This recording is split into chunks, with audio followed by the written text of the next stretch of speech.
God, what is chemical kinetics? Oh, it's very simple. Let me tell you what is chemical kinetics.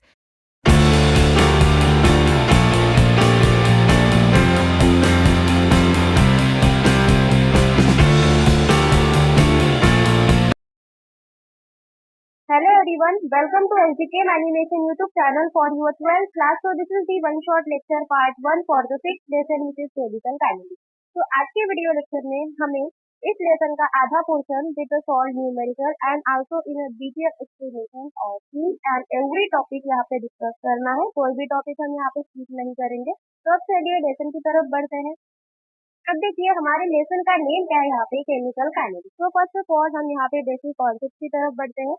अब देखिए basic concept में हमें क्या पढ़ना है।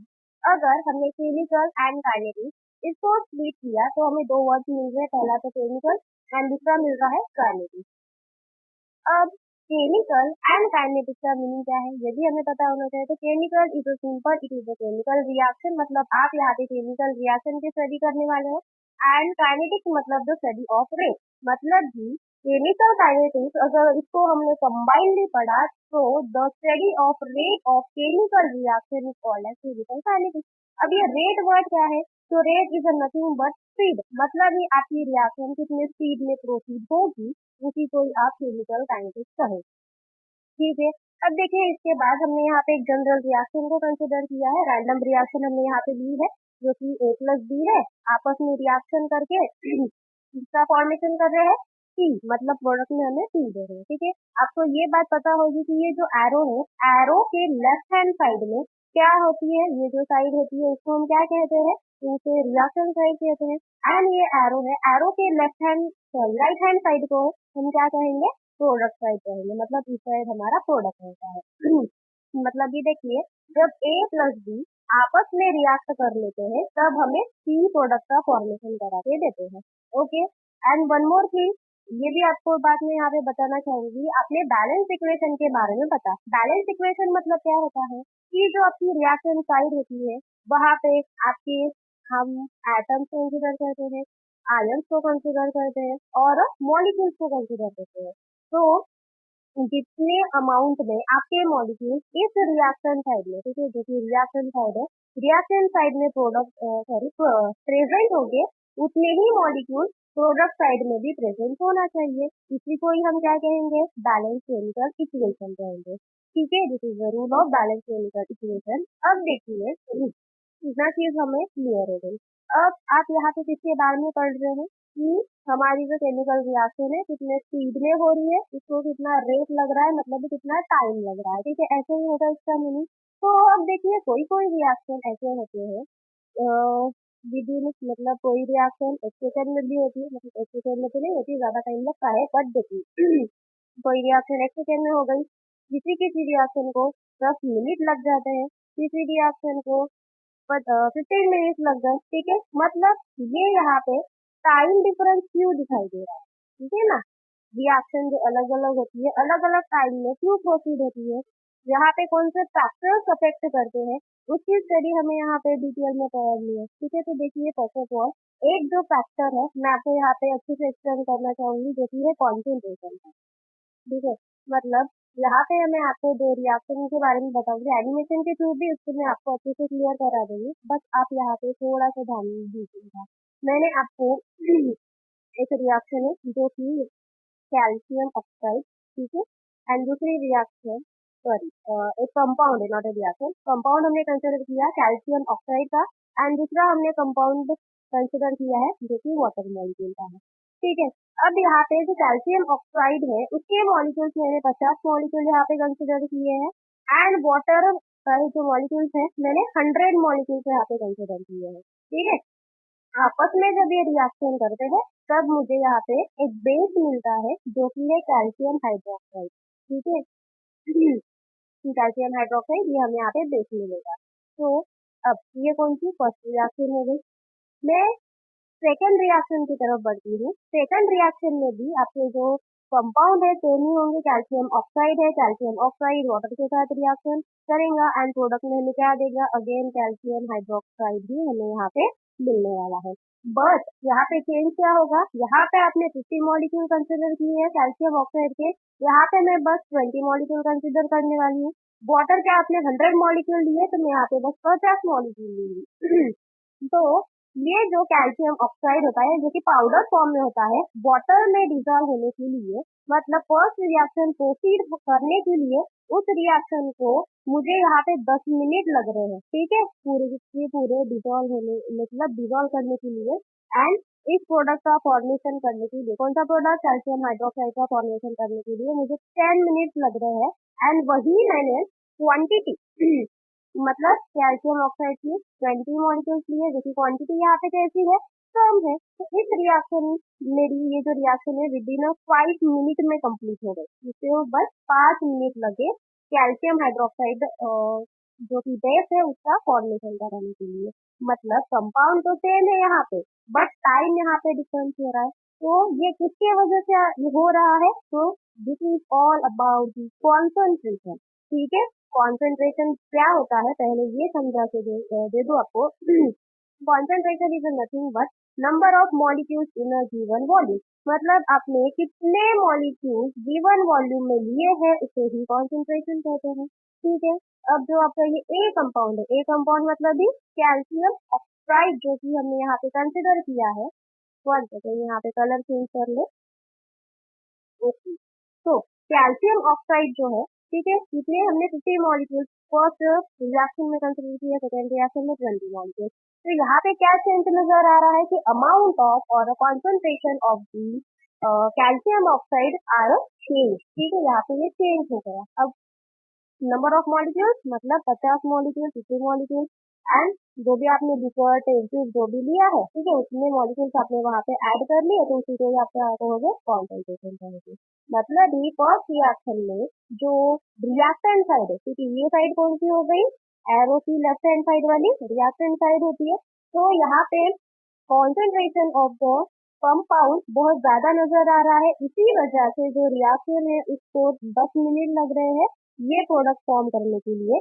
बट वही मैं अगर सेकंड रिएक्शन को ऑब्जर्व करूँ तो वहाँ पे मॉलिक्यूल्स की जो मात्रा है वो कम है, ठीक है, वाटर 50 मॉलिक्यूल में है एंड जो कैल्शियम ऑक्साइड है ये 20 मॉलिक्यूल्स में है। तो मॉलिक्यूल कम होने की वजह से, मतलब ये मॉलिक्यूल का कॉन्सेंट्रेशन कम होने की वजह से ये जो रिएक्शन है 5 मिनट में प्रोसीड हो रही है और मुझे यहाँ पे कैल्शियम हाइड्रोक्साइड का फॉर्मेशन करा के दे रही है। मतलब ये क्या, जो हमारा केमिकल काइनेटिक्स मतलब केमिकल रिएक्शन की जो आप यहाँ पे स्टडी कर रहे हो, जो स्पीड है ये किसके ऊपर डिपेंडेंट है, फर्स्ट टर्म हमारे कॉन्सेंट्रेशन के ऊपर डिपेंडेंट है। इतनी चीज क्लियर हो गई। तो इसी चीज को आपको मैं एनिमेशन के थ्रू बेटर एक्सप्लेन करके देने वाली हूँ, तो अच्छे से वहाँ पे आप देख लीजिएगा। ये टॉपिक समझ गया होगा तो वहाँ पे आप इजीली उसको समझ लेंगे, ठीक है। ज्यादा से ज्यादा वो यस 4 मिनट का होगा वीडियो, तो आप अच्छे से इसको देख लीजिए। तो अब चलिए आगे बढ़ते हैं। ओके, तो देखिए यहाँ पे एनिमेशन के थ्रू इसको एक्सप्लेन कर रही हूँ मैं। यहाँ पे हमने कैल्शियम ऑक्साइड लिया है, ठीक है, यहाँ पे मैंने मॉलिक्यूल्स को रिप्रेजेंट नहीं किया, तो आप समझ जाइए कि यहाँ पे फर्स्ट कितने हमने 50 मॉलिक्यूल्स कंसिडर किए थे एंड यहाँ पे 100 मॉलिक्यूल्स ऑफ वाटर हमने कंसिडर किए थे, ठीक है। तो यहाँ पे जो कैल्शियम हाइड्रोक्साइड है ये कितने मॉलिक्यूल्स में होगा, फिर 1 to 3 मॉलिक्यूल में अकॉर्डिंग टू द लॉ और the rule of chemical balance equation, ठीक है। तो अब देखिए 50 प्लस 100 150 होता है, तो आपस में जब ये रिएक्ट होते हैं, आफ्टर द रिएक्शन पूरा जो प्रोडक्ट का फॉर्मेशन होता है तो वहाँ पे 150 मॉलिक्यूल्स आपको मिलेंगे, ठीक है। अब देखिए वीडियो को आगे बढ़ाते हैं।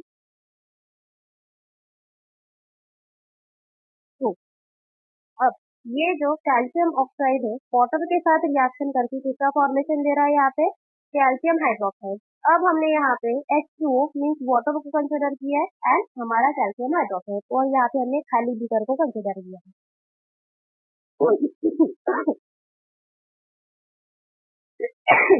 अब देखिए एक स्पैचुला हमने कैल्शियम ऑक्साइड मतलब 30 मॉलिक्यूल्स ऑफ कैल्शियम ऑक्साइड को हमने बीकर में ऐड कर दिया है, ठीक है। ऐड करने के बाद यहाँ पे फिर हम H2O जो कि कितना है 100 ml हमने कंसिडर किया है, तो 100 ml वाटर अब हम यहाँ पे बीकर में ऐड कर रहे हैं, ठीक है। आफ्टर द एडिशन यहाँ पे 100 मॉलिक्यूल्स ऑफ क्या प्रेजेंट है, वाटर प्रेजेंट है and 50 molecules of CaO mean calcium oxide. अब इसको अच्छे से मिक्स कर लीजिए। After some time means 10 minute के बाद आपको ऐसा प्रोडक्ट मिलेगा, कौन सा, कैल्शियम हाइड्रोक्साइड। ठीक है, व्हाइटिश कलर का दिख रहा है, तो यहाँ पे ये हो गया फॉर्मेशन ऑफ कैल्शियम हाइड्रोक्साइड। तो दिस इज दी रिएक्शन जो कि 10 मिनट में प्रोसीड हो रही है। अब ऐसे ही सेम रिएक्शन हम प्रोसीड करने वाले हैं, बट उस रिएक्शन को बस कितने मिनट लगेंगे, 5 मिनट लगेंगे। चलिए इस रिएक्शन की तरफ बढ़ते हैं।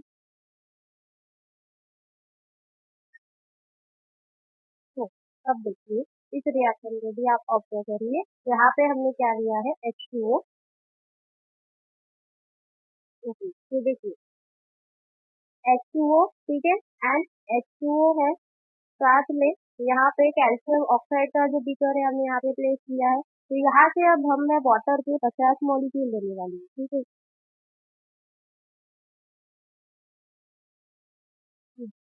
तो यहाँ से हम 2 मॉलिक्यूल्स ऑफ वाटर, कैल्शियम के नियरली हम 20 मॉलिक्यूल्स कंसिडर करेंगे। ठीक है, तो यहाँ से 20 मॉलिक्यूल्स ऑफ कैल्शियम ऑक्साइड हम यहाँ पे ले रहे हैं बीकर में, इसको ऐड कर।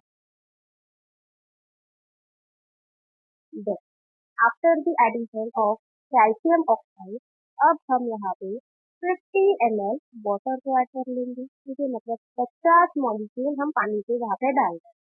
देन आफ्टर दैट, अब देखिए यहाँ पे 50 प्लस 20 टोटल कितने मॉलिक्यूल्स हो गए, 70 मॉलिक्यूल्स हो गए। तो 70 मॉलिक्यूल्स ऑफ कैल्शियम हाइड्रोक्साइड का यहाँ पे फॉर्मेशन होगा। देखिए after the mixing with the help of spatula, यहाँ पे एक व्हाइटिश कलर का हमें कंपाउंड मिल रहा है जो कि है कैल्शियम हाइड्रोक्साइड। तो दिस इज दी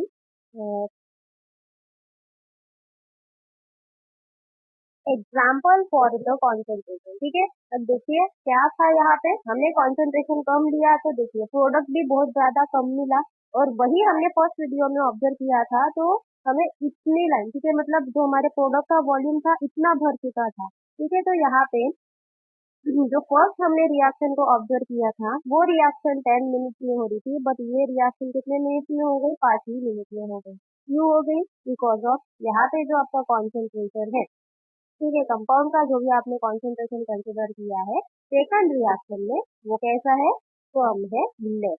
तो जितना ज्यादा आपका अमाउंट ऑफ सब्सटेंस कम रहेगा, उतना ज्यादा आपको क्विकली आपकी रिएक्शन प्रोसीड होगी।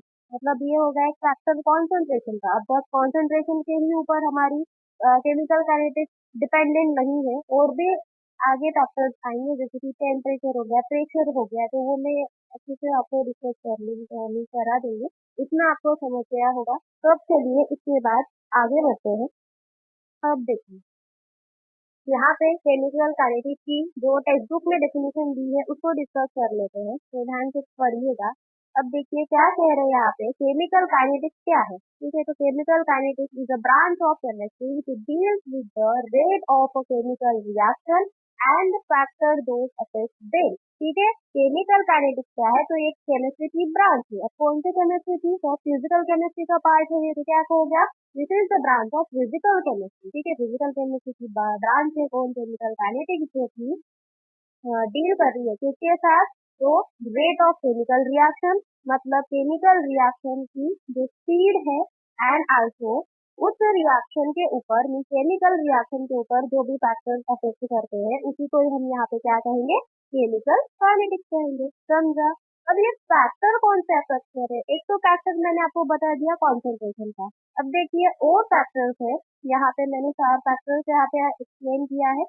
तो देखिए factor affecting the rate, first is the concentration of reaction. ठीक है, देखिए आपने ऑलरेडी पढ़ा है, मतलब आपका जो रिएक्शन का कॉन्सेंट्रेशन कम अमाउंट में होगा, तो जो रिएक्शन है आपकी क्विक हो जाएंगी, इसका रेट जल्दी हो जाएगा। ठीक है, रेट मतलब क्या, स्पीड, हमारी रिएक्शन क्विकली हो जाएंगी। देन वही अगर आपका जो कॉन्सेंट्रेशन ज्यादा रहा, ठीक है, जैसे हमने एग्जाम्पल के थ्रू इसको क्लियर किया ही है, तो हमारी जो रिएक्शन है उसको बहुत ज्यादा टाइम लगेगा प्रोसेस करने के लिए। This is the concentration of reaction, जो कि हमारा केमिकल काइनेटिक डिपेंडेंट है इस फैक्टर के ऊपर।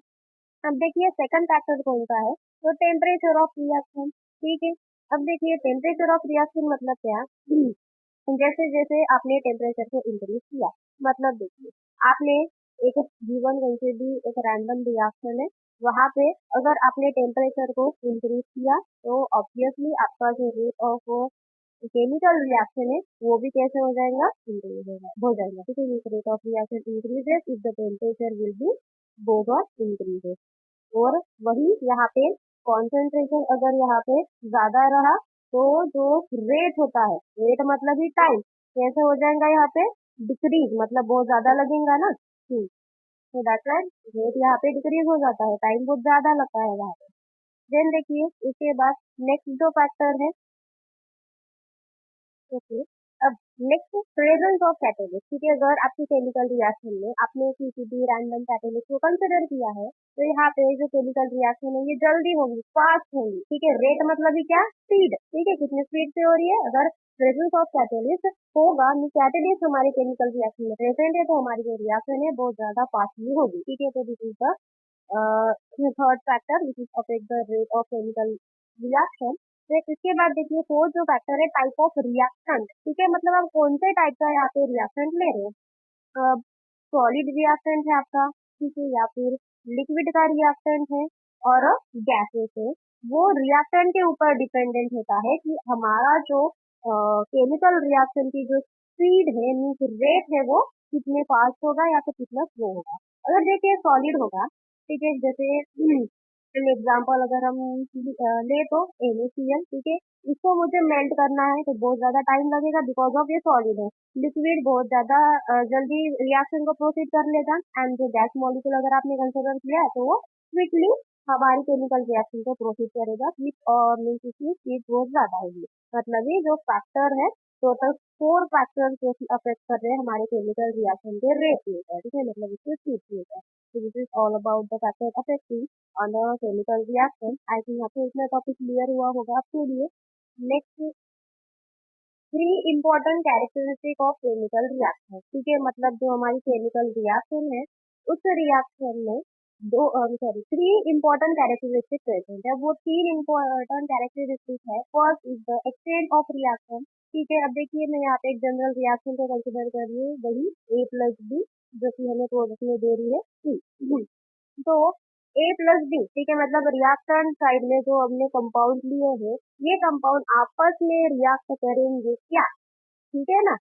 इसी को ही क्या कहते हैं, एक सेकेंड सॉरी, इसी को कहते हैं हम traceability. First of all traceability का मैंने यहाँ पे मीनिंग समझा के दिया आपको कि ट्रेसेबिलिटी क्या होता है।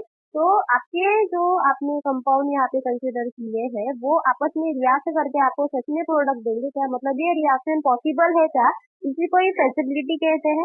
देन एक्सटेंट ऑफ रिएक्शन मतलब क्या होता है, तो ध्यान से सुनिएगा।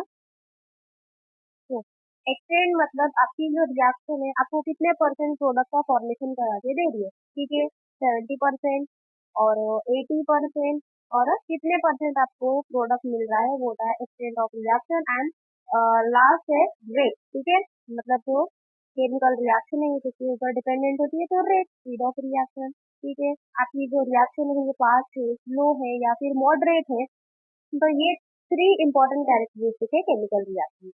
ये चीज आपको क्लियर हो गई। अब देखिए इसके बाद हमने यहाँ पे एक लाइन लिखी है, ठीक है, क्या है यहाँ पे कि जो फर्स्टली, ठीक है, जब पहले स्टडी की, मतलब firstly the study of reaction rate help us study how rapidly the reaction across equilibrium, and secondly it gives information on the mechanism of the chemical reaction. मतलब पहले तो जब आप केमिकल रिएक्शन के रेट की study कर रहे हो तो फर्स्ट आपको केमिकल रिएक्शन का जो रेट है वो क्या हेल्प कर रहा है, क्या प्रेडिक्ट करने के लिए हेल्प कर रहा है। तो हमारी जो रिएक्शन है कितने स्पीड के साथ कितने रैपिडली अपनी वो रिएक्शन प्रोसीड करेगा वो हमें और एक्सप्लेन करेगा यहाँ पे रेट। एंड सेकेंडली जो रेट है वो हमें जो हमारी केमिकल रिएक्शन है वो कैसे प्रोसीड होगी, उसका मैकेनिज्म क्या होगा। ठीक है, केमिकल रिएक्शन का मैकेनिज्म क्या होगा, अब ये मैकेनिज्म वर्ड क्या है, ठीक है, इसको भी सुनिएगा।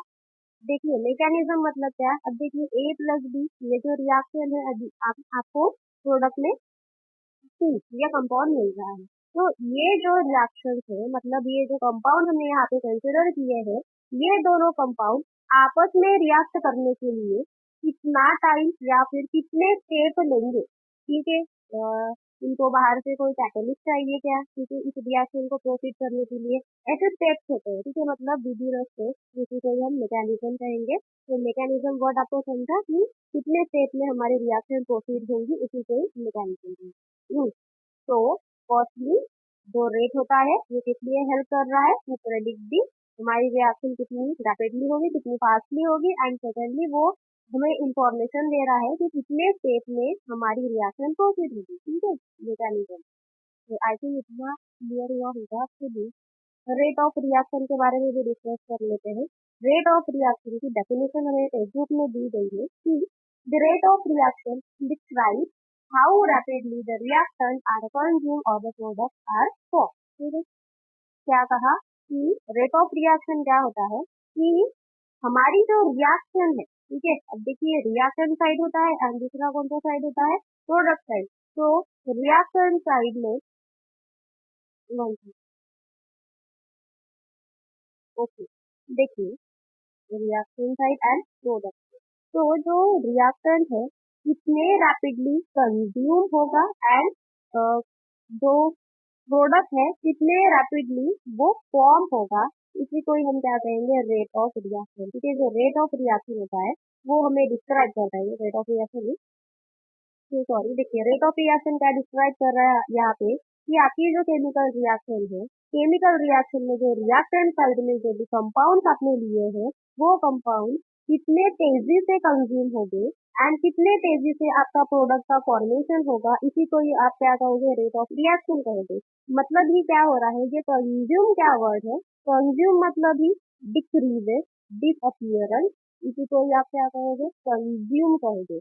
एंड अब मैंने आपको स्टार्टिंग में ही बताया कि जो रिएक्शन साइड में होते हैं, जैसे कि A प्लस बी आपने वहाँ पे कंसिडर किया था एंड प्रोडक्ट में आपको मिल रहा था C कंपाउंड। तो जैसे जैसे आपस में ये रिएक्शन करेंगे, जितने ये मॉलिक्यूल्स यहाँ पे प्रेजेंट है उतने मॉलिक्यूल्स C साइड में फॉर्म होते हैं। क्यों? बिकॉज ऑफ यही मॉलिक्यूल्स A प्लस बी वो किसमें कन्वर्ट होने जा रहे थे, C में कन्वर्ट होने जा रहे थे। तो इसी वजह से जितने जो भी कंज्यूम हो रहे हैं रिएक्शन साइड से, उसके वजह से तो जब आपस में वो रिएक्शन कर रहे हैं यहाँ पे, ठीक है, जो रेट ऑफ रिएक्शन वहाँ पे डिस्क्राइब कर रही है कि कितने स्पीडली आपकी रिएक्शन यहाँ पे डिक्रीज हो जाएंगे, कितनी स्पीडली आपका नया प्रोडक्ट का फॉर्मेशन होगा, नहीं सकता का फॉर्मेशन होगा, इसी को ही रेट ऑफ रिएक्शन कहे।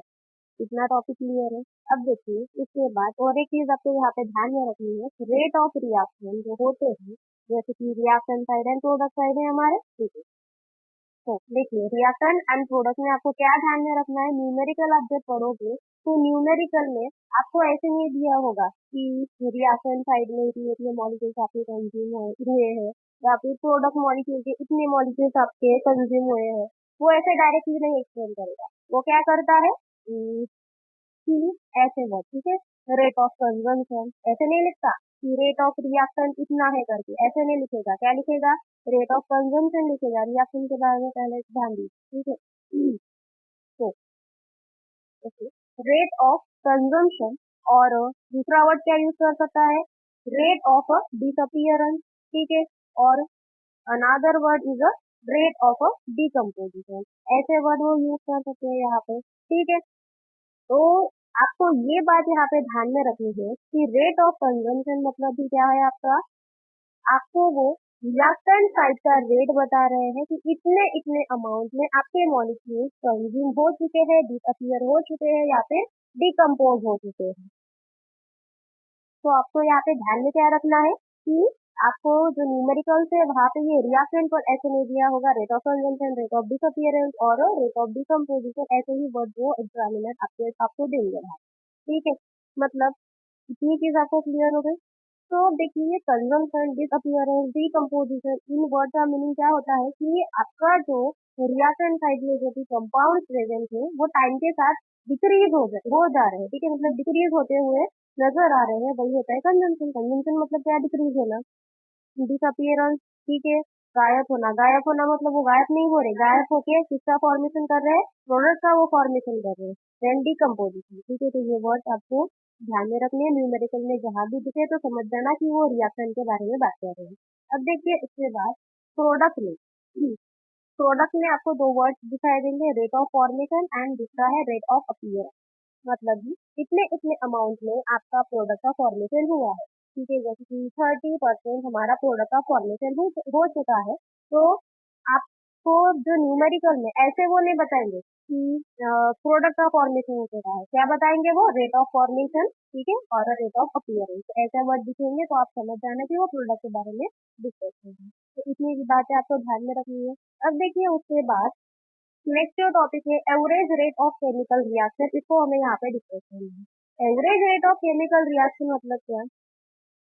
और एक बात आपको यहाँ पे क्या ध्यान में रखनी है कि जो रिएक्टेंट साइड होती है, ठीक है, वहां पे वो क्या बोल रहे हैं, कंजम्पशन, डिसअपियरेंस, ऐसे वर्ड यूज कर रहे हैं। मतलब ही हमारा जो प्रोडक्ट है, सॉरी, जो रिएक्टेंट साइड में जो भी कंपाउंड है वो डिक्रीज होते हुए चले जा रहे हैं, तो डिक्रीज होने की वजह से आप यहाँ पे रिएक्शन को हमेशा निगेटिव साइन से रिप्रेजेंट करने वाले, ठीक है। एंड मतलब ही यहाँ पे क्या डिक्रीज हो रहा है, कॉन्सेंट्रेशन ऑफ अ रिएक्टेंट, ठीक है, कॉन्सेंट्रेशन ऑफ रिएक्टेंट क्या हो रहा है, डिक्रीज हो रहा है। कंजम्पशन मतलब क्या, कंज्यूम मतलब क्या, डिक्रीज होना होता है, तो वहां पे आप नेगेटिव साइन से इसको इंडिकेट करने वाले हो। एंड प्रोडक्ट में मीन्स रेट ऑफ फॉर्मेशन में हम उसको पॉजिटिव साइन से इंडिकेट करेंगे। इतनी बातें आप यहाँ पे ध्यान में रखिए, आगे हमें काम में आने वाला है। तो चलिए अब देखिए डेफिनेशन हमें गिवन है एवरेज रेट की।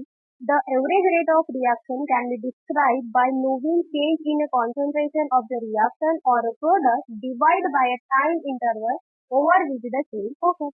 अब इतने बड़े डेफिनेशन का मीनिंग क्या है, तो देखिए सिंपल, जो average rate of chemical reaction है वो क्या होता है कि चेंज इन कॉन्सेंट्रेशन, ठीक है, देखिए चेंज इन कॉन्सेंट्रेशन, किसका चेंज इन कॉन्सेंट्रेशन, तो रिएक्टेंट या फिर आप प्रोडक्ट का भी ले सकते हैं। तो फर्स्ट ऑफ ऑल हम यहाँ पे रिएक्टेंट का ही कंसिडर करेंगे। देखिए जो कॉन्सेंट्रेशन है, कॉन्सेंट्रेशन मतलब क्या कहा, मैंने आपको बताया था कि कॉन्सेंट्रेशन क्या होता है, number of volume in a given, sorry, number of molecules in a given volume, मतलब ही कॉन्सेंट्रेशन होता है हमारा, ठीक है। तो जो रिएक्टेंट है उसका कॉन्सेंट्रेशन चेंज हो रहा है, ठीक है, उस कॉन्सेंट्रेशन को चेंज करने के लिए हमें कितना टाइम लग रहा है, ठीक है, मतलब ये देखिए डिवाइडेड बाय टाइम इंटरवल ऐसे कहा, तो इसी टर्म को आप क्या कहोगे, average rate of chemical reaction. मतलब ही कॉन्सेंट्रेशन को चेंज होने के लिए, अब ये कॉन्सेंट्रेशन किसमें चेंज हो रहा है, रिएक्टेंट का, प्रोडक्ट में ही चेंज होगा, ठीक है ना। तो कॉन्सेंट्रेशन ऑफ रिएक्शन जो चेंज हो रहा है उस रिएक्टेंट के कॉन्सेंट्रेशन को चेंज होने के लिए कितना टाइम लग रहा है, ठीक है, रिक्वायर्ड टाइम इंटरवल, इसी को ही हम यहाँ पे क्या कहेंगे, एवरेज रेट कहेंगे। समझा इतनी बात। अब देखिए यहाँ पे फार्मूला भी हमने लिखा है, एवरेज रेट क्या होता है, तो change in concentration of species, species में आप यहाँ पे रिएक्टेंट भी लिख सकते हो या फिर प्रोडक्ट भी लिख सकते हो, तो ये कुछ भी लिखो चलता है। तो देखिए change in concentration of reactant divided by time interval, this is the average rate. अब change in concentration of species मतलब भी चेंज को हम यहाँ पे किससे रिप्रेजेंट करते हैं, तो देखिए डेल्टा से यहाँ पे चेंज को रिप्रेजेंट करने वाले, ठीक है, ये डेल्टा साइन किस लिए है, तो ये चेंज के लिए, डेल ऐसे भी लिखते हैं हम, एंड ये डेल्टा। तो delta C, C means concentration, change in concentration of the reactant divided by time, मतलब कितने टाइम में, यहाँ पे डेल्टा टी हमने लिखा, तो कितने टाइम में हमारा कॉन्सेंट्रेशन जो है कन्वर्ट हो रहा है रिएक्टेंट का प्रोडक्ट में, ठीक है। ये होगा एवरेज रेट के बारे में। अब इसी को ही हम एग्जाम्पल के थ्रू समझेंगे तो बहुत ज्यादा अच्छा होगा आपके लिए। तो देखिए एग्जाम्पल में हमने कंसिडर किया है एक रिएक्शन को, जो कि है consider the reaction A B in which A is consume and B is a product, ठीक है। हमने एक रिएक्शन को कंसिडर किया है ए बी रिएक्शन को, जहाँ पे ए जो होता है ये कंज्यूम होते हुए चला जा रहा है एंड बी ये प्रोड्यूस हो रहा है या फिर फॉर्म होते हुए चला जा रहा है, ठीक है। मतलब कैसे, ये देखिए ये ऐसी रिएक्शन है यहाँ पे, ए जो कि दे रहा है हमें प्रोडक्ट में बी, मतलब ए यहाँ पे कंज्यूम हो रहा है, कंज्यूम हो रहा है मतलब ही क्या, कॉन्सेंट्रेशन ऑफ ए क्या हो रहा है यहाँ पे, डिक्रीज होते हुए चला जा रहा है and concentration of B goes on increases. Okay, तो अब देखिए यहाँ पे ध्यान से सुनिएगा थोड़ा, यहाँ पे मैंने क्या लिखा है, average rate of consumption of A, ठीक है, मतलब भी हमारा जो ए है कंपाउंड, ठीक है, या फिर आप मॉलिक्यूल कहिए, जो ए मॉलिक्यूल है वो कंज्यूम होते हुए चला जा रहा है, बट उसका जो एवरेज रेट है मतलब कितने टाइम में वो कंज्यूम हो रहा है, ठीक है, ऐसे है ना कि जो हमारा ए कंपाउंड है वो कितने टाइम में कंज्यूम हो रहा है वो प्रोडक्ट में कन्वर्ट होने के लिए, तो हमने यहाँ पे क्या लिखा, चेंज इन अ ए, ठीक है, change in compound per unit time, ठीक है, और टाइम इंटरवल ऐसे भी आप बोल सकते हो यहाँ पे, means delta A divided by delta T. अब ये ए को मैंने क्यों ब्रैकेट में डाला है, तो देखिए ये जो ब्रैकेट है ये कॉन्सेंट्रेशन को इंडिकेट करता है कि मतलब आपने कितने अमाउंट में ए इस सब्सटेंस को लिया है, इस कंपाउंड को लिया है, ब्रैकेट वो आपको यहाँ पे इंडिकेट करता है, इतनी चीज क्लियर हो गई। तो delta A divided by delta T मतलब ये क्या हो गया, एवरेज रेट ऑफ कंजम्पशन। अब ये निगेटिव साइन यहाँ पे क्यों लगाया है, कंजम्पशन मतलब क्या होता है, डिक्रीज, यहाँ पे जो हमारा अमाउंट ऑफ ए सब्सटेंस है वो क्या होते चला जा रहा है, डिक्रीज होता चला जा रहा है, एंड वो प्रोडक्ट में कन्वर्ट होते चला जा रहा है, तो दैट्स व्हाई हमने यहाँ पे निगेटिव साइन अप्लाई किया है। इतनी चीज क्लियर हो गई। अब देखिए इतने के बाद average rate of formation of B हमने कंसिडर किया है, ठीक है, मतलब average rate of formation of B क्या होगा फिर यहाँ पे, तो delta B divided by T, and यहाँ पे प्लस साइन की बिकॉज ऑफ यहाँ पे फॉर्म हो रहा है, एंड जैसे जैसे यहाँ पे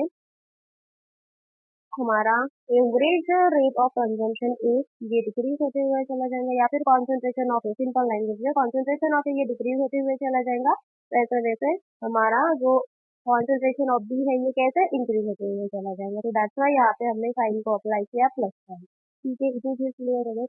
अब देखिए आप average rate of consumption and average rate of formation of the B, then therefore हम यहाँ पे एवरेज रेट ऑफ रिएक्शन क्या लिखेंगे फिर, मतलब ओवरऑल रिएक्शन आप क्या लिखोगे, तो average rate of reaction is equal to the minus delta A divided by delta T is equal to the plus delta B divided by delta T.